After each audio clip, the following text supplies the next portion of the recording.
So, good morning, 12th class. How are you all? Hope you all are good. So, we were on chapter number 13, Mahatma Gandhi and the National Movement. इसमें हमने civil disobedience movement के बारे में बात कर रहे थे in our previous class. उससे पहले हमने स्टार्टिंग में कैसे Mahatma Gandhi as a leader develop हुए, उन्होंने सत्याग्रह किया था for certain group of people, उसके बाद कैसे नॉन कोऑपरेशन मूवमेंट जो है वो स्टार्ट हुआ। सो then after the non-cooperation movement कैसे he focused more on social reforms and then we see कि 1928 के बाद वापस से जो पॉलिटिकल सिचुएशन है इंडिया में ऐसी हो गई थी where the Indians were now again moving into the mass movements. तो हमने कुछ इंपॉर्टेंट डेट्स के बारे में पढ़ लिया था, लाहौर सेशन के बारे में पढ़ा था हमने 1928, 1929 और 1930 में कैसे कुछ इंपॉर्टेंट इवेंट्स हुए थे और जिसमें सबसे इंपॉर्टेंट हमारा हम बोल सकते हो 26 जनवरी को कंसिडर करना एज द इंडिपेंडेंस डे है ना, 26 जनवरी 1930। And that is why this day is still considered important and we just celebrated our Republic Day because to somewhere signify the importance of this date. तभी अपने leaders ने इसको select किया था इस date को as our Republic Day. And then उसके बाद हमने बात की थी कि कैसे सिविल डिसोबीडियंस मूवमेंट स्टार्ट हुआ था। सिविल डिसोबीडियंस मूवमेंट में हम बात कर रहे थे अबाउट द सॉल्ट मार्च, कि कैसे पहले महात्मा गांधी ने कुछ डिमांड्स रखी थी in front of Irwin but he did not accept it, because of which Gandhi ji started the Dandi march which mark the, और उसके बाद जब उन्होंने सॉल्ट बनाया तो it mark the beginning of the civil disobedience movement. चलो यहाँ तक भी something that is somewhere clear to us। हमने लास्ट क्लास में ये भी पढ़ा था कि जो सिविल डिसोबीडियंस मूवमेंट जब स्टार्ट हुआ था इनिशियली, जब सॉल्ट मार्च की बात की थी गांधी जी ने और स्टार्ट भी किया था सॉल्ट मार्च, तो जो ब्रिटिश थे they were not too sure about the success of this movement. उनको लग रहा था ठीक है ऐसे कोई मूवमेंट स्टार्ट हो रहा है but it will not B that impactful, ठीक है, this is what they thought. उसके बाद हमने देखा कि know slowly and gradually they will understand that so many people are involved in this and it is not a very small movement or a small event, it will lead to a big mass movement, ठीक है। तो इसमें कैसे फिर बाद में arrest किया गया था गांधी जी को भी, 60,000 इंडियंस को भी, तो इनिशियल सॉल्ट मार्च के टाइम पे हो गया था। बाद में हम देखेंगे लेटर ऑन ये जब मूवमेंट बहुत बड़ा हो जाएगा तो और ज्यादा लोग जो उनको अरेस्ट कर लिया जाएगा, अराउंड यू कैन से 1 लाख के अराउंड पूरा जितना भी हमारा ये सिविल डिसोबीडियंस मूवमेंट जब आगे कंटिन्यू होगा और बहुत बड़ा हो जाएगा उस टाइम के अराउंड हम देखेंगे कि और ज्यादा लोगों को अरेस्ट किया जाएगा। बट हियर वी नो कि अराउंड 60,000 इंडियंस जो है दे वर अरेस्टेड फॉर जब सॉल्ट मार्च हो रहा था उस टाइम पे। उसके बाद हमने ये देखा था कि दिस स्पेशली अगर इस चीज की हम बात करें, सॉल्ट से रिलेटेड इतना इम्पोर्टेंट क्यों हो गया था ये इवेंट, क्योंकि सॉल्ट जो है it was something which was required by each and everyone, और जितना टैक्सेस ले रहे थे ब्रिटिश वो बहुत ज्यादा था, ठीक है। Okay, before moving on let us also go through this box which is telling us about this salt satyagraha only. इन्होंने बोला कि why was salt the symbol of protest. तो महात्मा गांधी ने बोला कि जब अब volume of information gained daily shows how wickedly the salt tax has been design, मतलब कितना मतलब गलत है ये सॉल्ट टैक्स। हमने पहले भी पढ़ा था it is considered one of the most oppressive tax of British on Indians because salt is something that is required by everyone, ठीक है, सबको ही चाहिए सॉल्ट, पर इस पे जो टैक्स था वो तो बहुत ज्यादा था ही, इसके अलावा मोनोपोली थी कि सिर्फ ब्रिटिश इसको मैन्युफैक्चर कर सकते हैं। तो अगर ये बोल रहे थे कि somewhere in order to prevent the use of salt that has not paid the tax which is at around times even 14 times its value, इतना ज्यादा टैक्स था। गवर्नमेंट इज एक्चुअली हम बोल सकते हैं it is doing it only for the profit and ये बोले the government destroys the salt, it cannot sell profitably। तो इसीलिए बहुत जरूरी है, ठीक है टैक्सेस हर कंट्री के लिए जरूरी है, पर वो इसीलिए किए जाते हैं ताकि उस कंट्री की डेवलपमेंट हो, इसलिए नहीं कि भाई just you are doing it because you want to have monopoly over something, और किसी को बेचने ही नहीं दे रहे और उससे जो टैक्स आ रहा है बस आप उतना ही बेचोगे प्रॉफिटेबल में जो आपको बिक रहा है। तो ये कह रहे हैं कोई भी एडजेक्टिव इतना ऐप नहीं होगा कि ये जो पॉलिसीज हैं सॉल्ट टैक्स वाली उसको डिफाइन कर सके या उसको जस्टिफाई जैसे कर सके।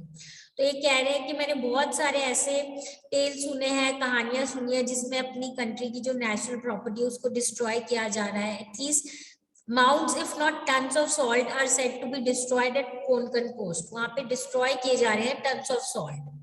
एंड उसी के हिसाब से बोल रहे हैं, अगर दांडी की भी ऐसी अपने पास स्टोरी है कि कुछ लोग जो है जो आसपास नेबरहुड में रहते हैं वो सोचते हैं हम अपने लिए तो एटलीस्ट क्या कर लें, नेचुरल सॉल्ट मैन्युफैक्चर कर लें। वहां पे सॉल्ट ऑफिसर्स को पोस्ट किया गया है कि ऐसा नहीं होना चाहिए, ठीक है। और जितनी भी अपनी नेशनल प्रॉपर्टी है जिसको वो डिस्ट्रॉय कर रहे हैं एक्स्ट्रा सॉल्ट या जो वो बेच अगर प्रॉफिट में नहीं बिक रहा है तो वो तो गलत है। It can be given to the poor people या it is actually our property only. तो ये बोल रहे हैं सॉल्ट मोनोपोली जो है वो एक्चुअली 4-fold कर्स है। ये लोगों को डिप्राइव करता है people of a valuable easy village industry. भाई आसपास वाले अपना छोटा मोटा उससे काम कर सकते हैं। It leads to the destruction of the property that nature produces in abundance. मतलब सॉल्ट जो है इतना ज्यादा प्रोड्यूस हो रहा है इसीलिए हम क्या करें इसको इस तरीके से डिस्ट्रॉय किया जा रहा है, क्योंकि भाई अगर वो बोल रहे हैं ब्रिटिश की अगर प्रॉफिटेबल बिक रहा है तो ठीक है, अदरवाइज हम इसको डिस्ट्रॉय कर देंगे। एंड ये यही बोल रहे हैं कि बहुत ज्यादा टैक्स भी एक्सट्रैक्ट किया जाता है। तो this tax has remain so long because of the general public. तो अब बहुत जरूरी है कि हम क्या करें इसके अगेंस्ट जाए, और ये टैक्स जो है ये उन्होंने तो ये बोला टैक्स हटा देना चाहिए, इट शुड बी अबॉलिश, पर अब अबॉलिश नहीं हो रहा तो वो इसके अगेंस्ट क्या कर रहे हैं, he is raising his voice. Similarly अब उन्होंने जब वो 5 अप्रैल 1930 में उन्होंने महात्मा गांधी ने दांडी में भी एक इससे रिलेटेड ही स्पीच जैसी दी थी। He said that when I left Sabarmati, अपने जितने भी मेरे वॉलंटियर मेरे साथ आए, मेरे कंपेनियंस जो मेरे साथ आए थे इस दांडी पे पहुंचने के लिए, तो हमें पक्का श्योर नहीं था कि क्या हम इस जगह तक पहुंच पाएंगे या नहीं पहुंच पाएंगे। जब हम साबरमती से हमने स्टार्ट किया था ना मार्च, तब भी हमें न्यूज आई थी कि गांधी जी ने बोला कि उनको अरेस्ट कर लिया जाएगा। तो I thought that government might perhaps let my party come as far as Dandi but not me certainly. उनको लगा था उनको अरेस्ट कर लिया जाएगा, ठीक है। If someone says that this betrays the imperfect faith on my part I shall not deny the charge. मतलब किसी को लग रहा था कि वो सोच रहे थे ऐसा कुछ, मतलब कि उनके अगेंस्ट या उनकी किस्मत में ऐसा लिखा, तो उनको लग रहा था एक्चुअली। सो बट ये बोल रहे हैं that I reached here is in no small measure, और एकदम पीस और नॉन वायलेंस से हम लोग यहाँ तक पहुंचे हैं। ये यूनिवर्सली इस चीज को एक्नॉलेज किया जा रहा है, सब लोग ऑल ओवर दी वर्ल्ड, सिर्फ इंडिया नहीं, सब लोग इस चीज को एक्नॉलेज कर रहे हैं कि इंडियंस ने एक ऐसा नॉन वायलेंट मूवमेंट किया है जिसमें वो इस तरीके से सक्सेसफुल हुए हैं। एंड ये बोल रहे हैं कि अभी तक मतलब बहुत लोगों को अरेस्ट किया जा भी सकता था, किसी किसी को बाद में हम देखेंगे किया भी गया। तो in saying that it did not have the courage to arrest this army of peace, ये कह रहे हैं इन्होंने अभी तक अपने में से किसी तब तक अरेस्ट नहीं किया था, इसलिए अरेस्ट इसलिए नहीं किया क्योंकि आर्मी ऑफ पीस जो है उनके पास इतनी मतलब जो ब्रिटिश आर्मी है जो कि ऑब्वियसली नॉन वायलेंट है, उनके पास इतना करेज नहीं है कि वो पीसफुल ये लोग जो है वॉलेंटियर्स और ये जो गांधी जी के साथ है इनको अरेस्ट कर सके। इसीलिए हम बोलते हैं ये बहुत अच्छा तरीका है। एंड अगर ऐसी आर्मी को ऑब्वियसली वो अरेस्ट करेंगे तो उनके लिए ही शर्म की बात है, क्योंकि एक सिविलाइज्ड इंसान जो वो ऐसा नहीं करेगा क्योंकि पीसफुली कोई प्रोटेस्ट कर रहा है तो उनके अगेंस्ट। इसीलिए बोल रहे गवर्नमेंट को भी हमें कॉन्ग्रेचुलेट करना चाहिए इस टाइम पे कि उन्होंने अरेस्ट नहीं किया। एंड समवेयर चाहे ऐसा हो कि पूरा उनको ये डर लग रहा था कि वर्ल्ड ओपिनियन उनके अगेंस्ट हो जाएगा अगर वो अरेस्ट करेंगे, but whatever it be they should be congratulated for this. And ये कह रहे हैं कल हम सॉल्ट लॉ को ब्रेक करेंगे, गवर्नमेंट चाहिए टॉलरेट करे, अलग अलग क्वेश्चंस करे, और अगर वो टॉलरेट नहीं करेंगे आगे जो भी वो एक्शन लेंगे, हम जो है हम पेशेंस से और उससे उस चीज को फेस करेंगे। And what if I and all eminent leaders in Gujarat and rest of the country are arrested? The movement is based on faith that when the whole nation is roused and on the march no leader is necessary। तो ये बोल रहे हैं कि उस time अगर ऐसा हो कि भाई मेन लीडर्स को पकड़ लिया गया है तो कोई बात नहीं, जो कॉमन लोग हैं होल नेशन जो इस मूवमेंट को आगे बढ़ाए, because that is you can say that is also more very much important and we will be able to successfully deal with it. Okay, अब आगे क्या हुआ ये देखो। Here through these boxes we have understood that how important this particular march was। और ये हम देखेंगे इस मार्च के बाद है ना, गांधी जी जो है ना अब वो नेशनल से एक इंटरनेशनल फिगर बन जाएंगे and he will be recognised everywhere as a great leader. ठीक है, ग्रेट इंडियन लीडर। इसलिए उसके बाद ब्रिटिश इनके अगेंस्ट स्टेप लेने से पहले ब्रिटिश को बहुत बार सोचना पड़ेगा। So now coming back to what happened after that, जो गांधी जी की मार्च है ये इसको बहुत जगह पे मेंशन किया गया था और सीक्रेट रिपोर्ट्स में भी मेंशन किया था पुलिस ऑफिशियल्स ने। ठीक है, देखने के लिए कि मूवमेंट जो है कैसे आगे बढ़ रहा है। अलग अलग स्पीचेस जो दी गई थी विलेजेस में, रास्ते के बीच में जहाँ पे भी गांधी जी रुकते थे और स्पीच देते थे, उनको नोट डाउन किया गया है। और उसके बाद जहाँ पे वो खुद भी लोकल ऑफिशियल्स को भी बोल रहे थे कि आपको गवर्नमेंट एम्प्लॉयमेंट छोड़ देनी चाहिए, गवर्नमेंट में अगर काम करते हो कुछ आपको फ्रीडम स्ट्रगल में पार्टिसिपेट करना चाहिए and all the sort of things. So then we have been mention about one of the story of a village, जो in one of the village वासन जो है यहाँ पे एक यहाँ की भी एक हम स्पेसिफिक केस देखेंगे। गांधी जी जो है in one of the village वासन, यहाँ पे Gandhi ji told the upper caste that if you are out for swaraj you must serve untouchables. देखो he is not moving out of that point कि हमें क्या करना है, हमें सोशल रिफॉर्म को अपने साथ साथ रखना है। So here he is saying कि अगर आप चाहते हो स्वराज में चाहते हो स्वराज आए तो आपको अनटचेबल्स को सर्व करना चाहिए, क्योंकि सिर्फ स्वराज की बात करने से क्या है, we will not accomplish what we want। you won't get Swaraj only by repeal of the salt tax या और किसी टैक्स से।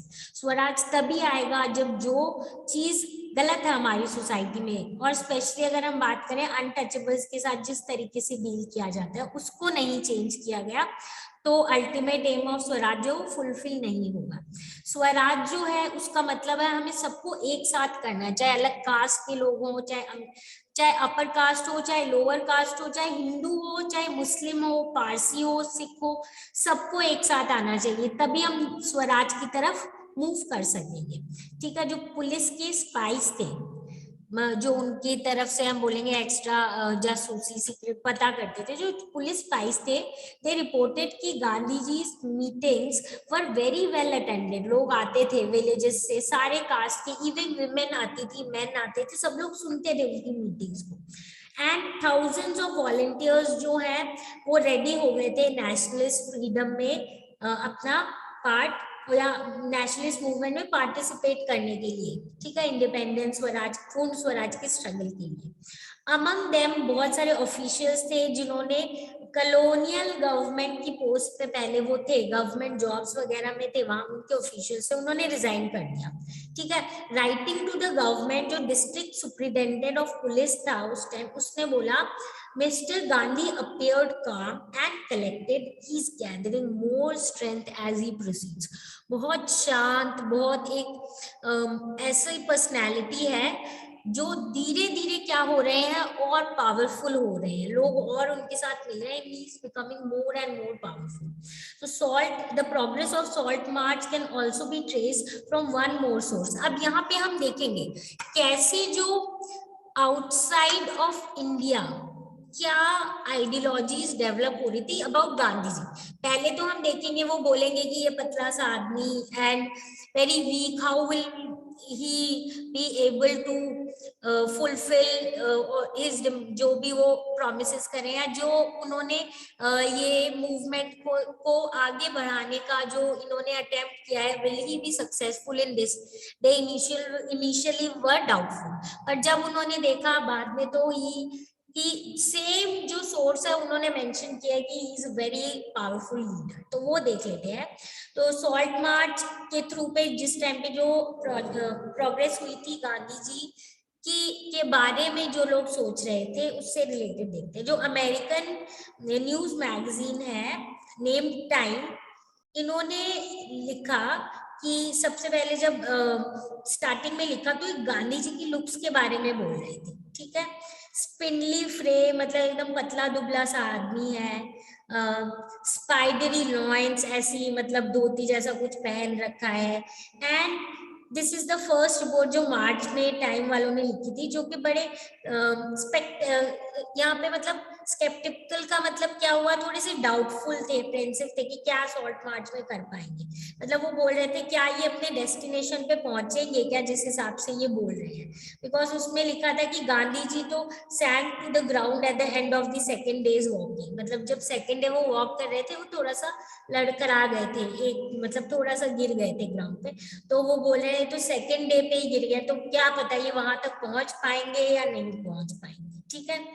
बट एंड देन ये जो टाइम मैगजीन है ना, ये बात मतलब ये बिलीव नहीं कर पा रही थी कि ये इमेसिएटेड सेंट, मतलब सन्यासी सेंट जैसा जो पर्सन है ये क्या फिजिकली इतना केपेबल है कि इतनी दूर तक चल पाएगा, और जो इसने बोला भाई मैं वॉक करूंगा वहां तक पहुंचूंगा, इस they were doubtful that will it be successful और नॉट। उनको लग रहा था ऐसा नहीं होगा, ठीक है स्टार्ट हो गया बट लेट अस सी।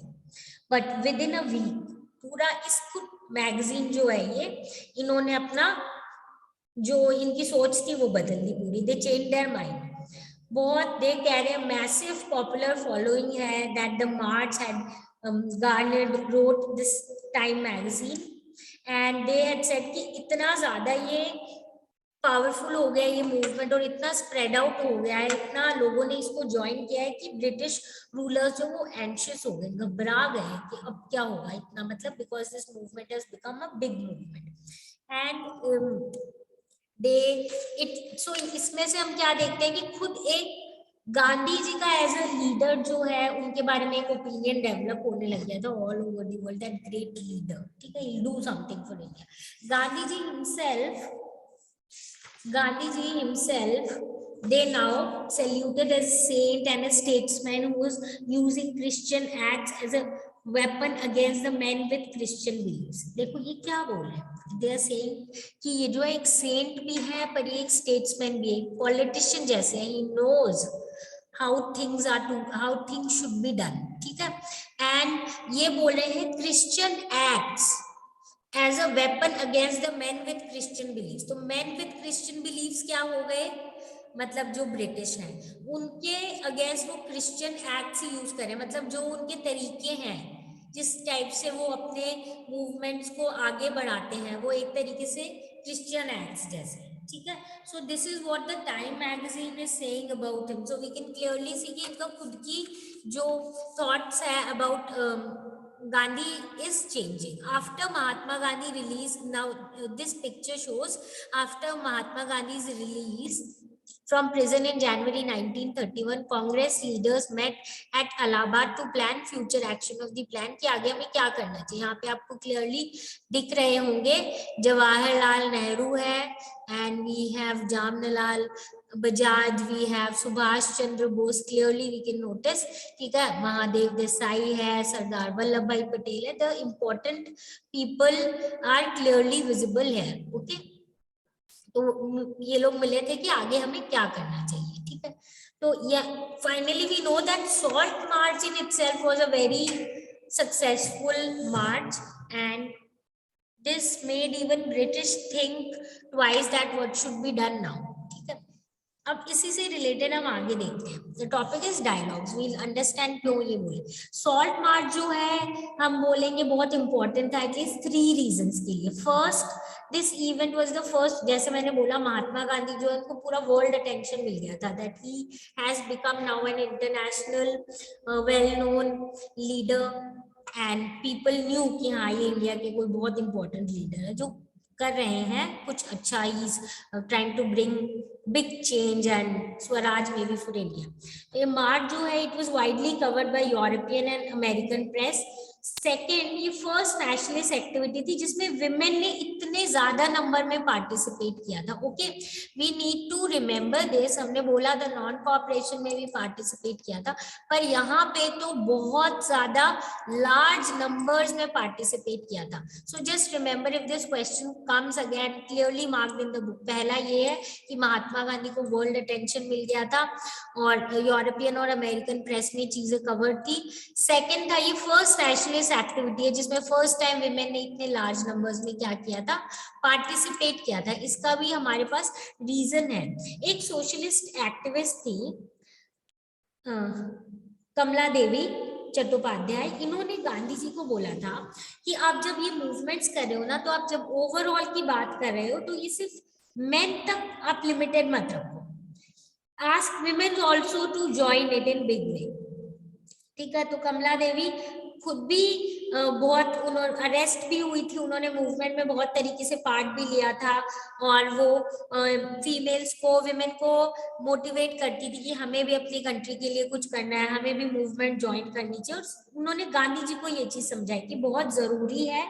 तो as we know she herself was also a great leader, Kamala Devi Chattopadhyay, and she even was arrested, ठीक है, for breaking the salt and और द लिकर लॉज। अब उसके बाद थर्ड पॉइंट क्या है, ये है कि सॉल्ट मार्च जो है it forced upon the British the realisation that their Raj would not last forever and that they would have to devolve some powers to Indians। यानी 3 चीजें हो गई थी। पहला हमने पढ़ लिया गांधी को world attention, second women participated in large numbers, third है ब्रिटिश को अब समझ आ गया, they understood and they realized that कि हमारा जो रूल है अब इंडिया पे बहुत ज्यादा दिन तक नहीं रह पाएगा और चीजें तभी सुधर सकती हैं, थोड़ा सी चीजें सिचुएशन कंट्रोल में तभी आएगी when we give some powers to the Indians। ठीक है, ये 3 चीजें किससे क्लियर हो गई थी, हमारा जो सॉल्ट मार्च है उसके थ्रू। ठीक है, अब इसके बाद क्या हुआ, To that end, the British government convened a series of roundtable conference in London। इन्होंने roundtable conference लंदन में फाइनली सोचा कि अब हम एक कॉन्फ्रेंस करेंगे और उसको नाम दिया गया राउंड टेबल कॉन्फ्रेंस। तो जो पहली मीटिंग है इसकी वो हेल्ड हुई थी नवंबर 1930 में, बट उसमें एक तो इंडिया के कोई इंपॉर्टेंट पॉलिटिकल लीडर नहीं थे, इसीलिए उसमें कुछ खास डिसाइड हो ही नहीं पाया। जब गांधी जी को रिलीज किया गया था जनवरी 1931 में जेल से, तो उसके नेक्स्ट मंथ में बहुत सारी मीटिंग्स हुई थी वाइस रॉय के साथ, ठीक है, गांधी जी की और सारे जो इम्पोर्टेंट लीडर्स थे उनके कारण। और इस ये जितने भी हैं इनको फाइनली हम बोलेंगे गांधी इरविन पैक्ट के थ्रू साइन हुआ। ठीक है, Gandhi Irwin pact, this is again one important thing, और ये भी I think you must be remembering कि हमारा जो गांधी इरविन पैक्ट था, this was something important, it was signed between Mahatma Gandhi and lord Irwin. तो गांधी जी जो है यहाँ पे ये गांधी इरविन पैक्ट होने के बाद क्या हुआ, गांधी जी ने बोला ठीक है हम क्या करेंगे, कॉल ऑफ कर देंगे सिविल डिसोबीडियंस मूवमेंट, क्योंकि बहुत पॉपुलर हो गया था सिविल डिसोबीडियंस मूवमेंट। ठीक है, इट वाज यू कैन से रियली पॉपुलर, एंड ऐसा लगा था कि ठीक है, इन्होंने गांधी जी ने उनको बोला आपको भी हमारी कुछ डिमांड्स जो है वो फुलफिल करनी पड़ेगी। तो ये जो पैक्ट है ये इट वाज साइंड ऑन 5 मार्च 1931। ठीक है, व्हेन 5 मार्च 1931। अब इसके बाद क्या हुआ, Gandhi ji as he said that, पहले इन्होंने पॉइंट्स बोला, फर्स्ट पॉइंट बोला कि सारे प्रिजनर्स जो है उसको आप क्या कर दोगे, रिलीज कर दोगे। कौन से प्रिजनर्स, जो पॉलिटिकल प्रिजनर्स है जिनको सिविल डिसोबीडियंस के टाइम पे अरेस्ट किया गया था। एंड सेकेंड थी कि सॉल्ट मैन्युफैक्चर जो है वो अलाउड होना चाहिए on the coast. These two things were the major one. जब उन्होंने बोला कि ठीक है, I will call off the civil disobedience movement, prisoners to be released, क्योंकि बहुत लोगों को जेल में डाल दिया था इसलिए, and salt manufacture should be allowed along the coast. तो ये जो पैक्ट है it was criticised by the radical nationalist, क्योंकि वो लोग बोल रहे थे this is not the correct time, अभी तक तो हमारी डिमांड्स पूरी नहीं हुई है, आप इन दो डिमांड्स या मेजरली इन दो डिमांड्स के बेसिस पे कैसे पैक्ट साइन कर सकते हो। But then what happened that we'll see कि यहाँ पे इन्होंने बोला कि हमें कुछ पॉलिटिकल इंडिपेंडेंस भी, because they were expecting, so the pact was criticised by radical nationalist for Gandhi ji was unable to obtain from the viceroy a commitment to political independence of India, कि हमें इंडिपेंडेंस से रिलेटेड चाहिए, वो चीज के बिना अपने पैक्ट एग्री क्यों किया। एंड ठीक है, वो ये जरूर उन लोगों ने बोला था कि हम इससे रिलेटेड बातें करेंगे, ठीक है, कुछ डिस्कस करके, and then we will finally reach to a conclusion और will decide what is to be done. अब क्या हुआ, ये फर्स्ट राउंड टेबल कॉन्फ्रेंस में तो कुछ हुआ नहीं था, सेकंड राउंड कॉन्फ्रेंस जो it was held in London in the later part of 1931। यहाँ पे गांधी जी जो है he represented Congress, his claims that his party represented all of India came under the challenge of three parties.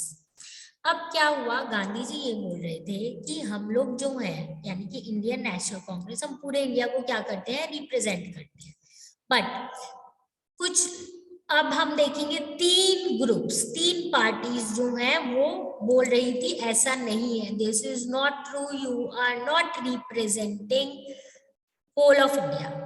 कैसे, क्या objection थे इनके, पहला तो मुस्लिम लीग, मुस्लिम बोल रहे थे कि मुस्लिम हैड दिस आइडिया कि हम मुस्लिम की इंटरेस्ट के लिए हम अलग ही अपनी पार्टी है, हमें उसके बेसिस पे ही चलना है, because you are more of Hindu dominated party, this was what was said by the Muslim League, तो वो अलग थे, अब कांग्रेस से अलग हो गए थे। इसके अलावा हम देखेंगे प्रिंस जो है, यानी few areas where still kings and prince were ruling under the British, subordination of British, ये लोग बोल रहे थे कि नहीं, कांग्रेस जो है इनका हमारे एरिया पे कोई कंट्रोल नहीं है, तो इनके बेसिस पे आप हमारे लिए कोई भी डिसीजन मत लेना।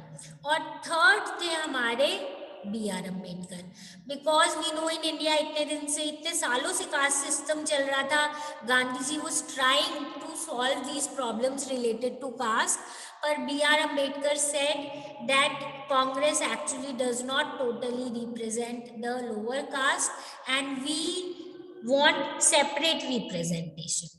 तो यानी सेकेंड राउंड टेबल कॉन्फ्रेंस में जब गांधी जी गए तो उन्होंने बोला था कि हम तो ओवरऑल ऑल इंडिया को रिप्रेजेंट कर रहे हैं, पर तीन सेक्शंस बोल रहे थे नहीं ऐसा नहीं है। मुस्लिम लीग जो मुस्लिम माइनॉरिटी के लिए बोल रहे थे हम एक सेपरेट ग्रुप है, प्रिंस बोल रहे थे हम सेपरेट ग्रुप है, और बी आर अम्बेडकर के अंडर जो लोअर कास्ट है वो बोल रहे थे हम एक सेपरेट ग्रुप है।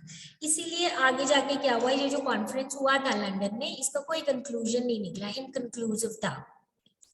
गांधी जी जब वापस इंडिया में आए तो उन्होंने बोला जब कुछ मतलब कुछ कंक्लूजन ही नहीं निकला, कुछ हुआ ही नहीं, तो हम क्या करेंगे, वापस से सिविल डिसोबीडियंस मूवमेंट को लॉन्च कर रहे हैं, ठीक है, तो we are launching the civil disobedience movement again, okay.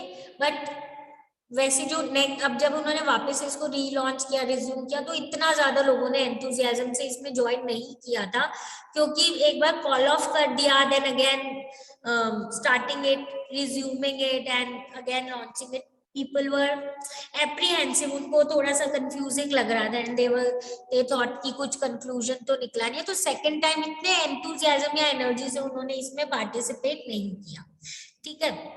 जो नए वाइस रॉय थे, his name was Lord Wellington, ठीक है। अब we come and we talk about this new viceroy, and the name of the new viceroy was Lord Wellington. He was deeply unsympathetic towards the Indian leader. इनको कोई Indian leaders के लिए कोई sympathy कुछ नहीं थी।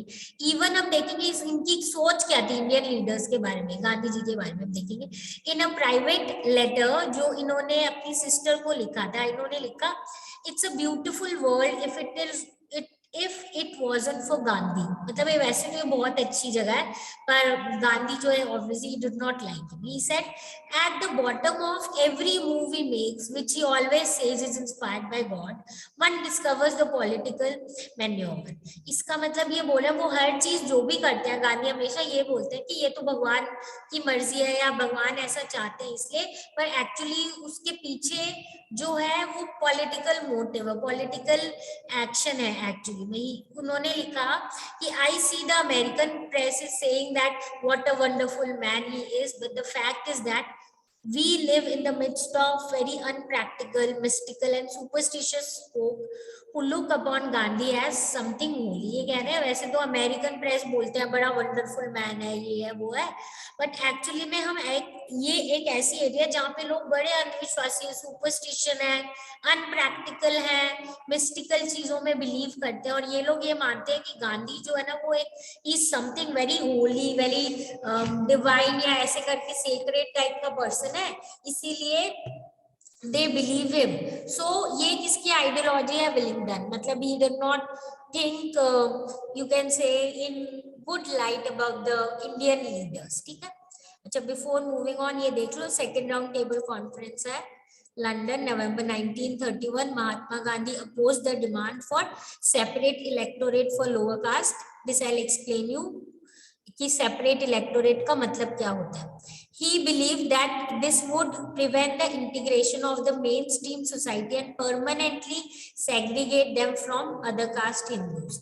चलो I'll tell you one thing. We know nowadays we have reservation है ना for the weaker section. So मतलब हम बोल देते हैं SC ST बाकी ऐसे माइनॉरिटी ग्रुप के लिए कुछ रिजर्वेशन है, पर उस टाइम पे ये लोग डिमांड कर रहे थे सेपरेट इलेक्टोरेट की. BR अम्बेडकर ने बोला था कि ये बोलते थे कि हमारा जो लोअर कास्ट है इनकी अपलिफ्टमेंट दो ही चीजों से हो सकती है, एक तो एजुकेशन और दूसरा है अगर हमें पॉलिटिकल पावर मिले, तो हमें चाहिए सेपरेट इलेक्टोरेट.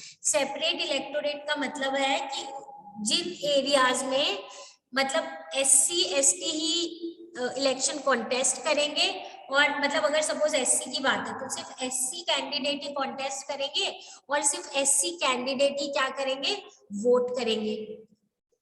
तो गांधी जी ने बोला कि ऐसे करने से तो क्या होगा कि ऐसे करने से क्या होगा कि एक्चुअली में हिंदूज डिवाइड हो जाएंगे और लोअर कास्ट कभी भी, जिनको सो कॉल्ड लोअर कास्ट या जो हम बोलते हैं, वो मेन बाकी सारी कास्ट के साथ कभी मिक्स ही नहीं हो पाएंगे.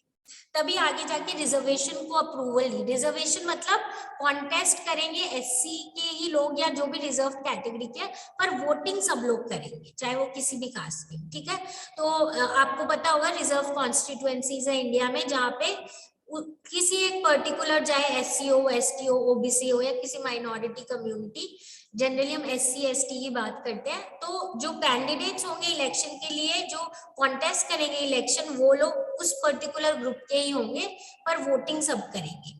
पर सेपरेट इलेक्टोरेट की जो बात कर रहे थे कि उनकी वोटिंग भी अलग होगी, वो लोग ही वोट करेंगे, वो लोग ही कॉन्टेस्ट करेंगे, ऐसे तो आप इंडिया कहीं ना कहीं क्या हो जाएगा, डिवाइड हो जाएगा.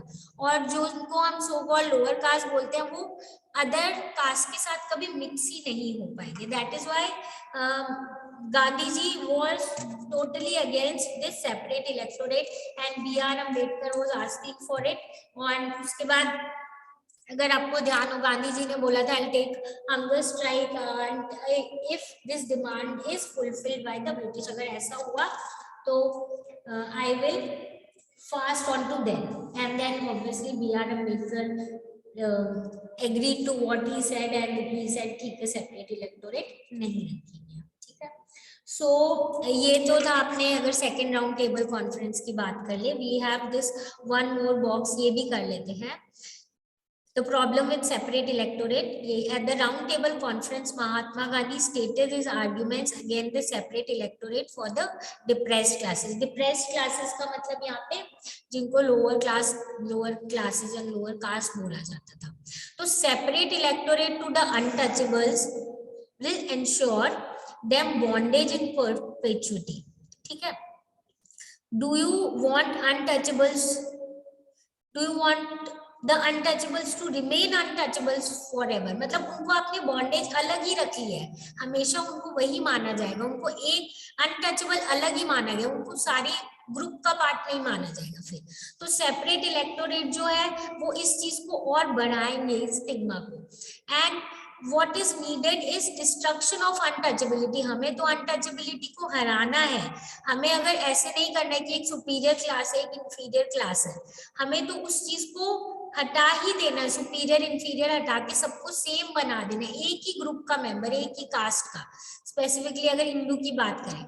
सो ये बोल रहे हैं कि आप कैसे सेपरेट इलेक्टोरेट की बात कर सकते हो, इस तरीके से तो इंडिया जो है उसका मतलब यूनाइटेड होना बहुत ही मुश्किल हो जाएगा, and it will not be somewhere good for India as well.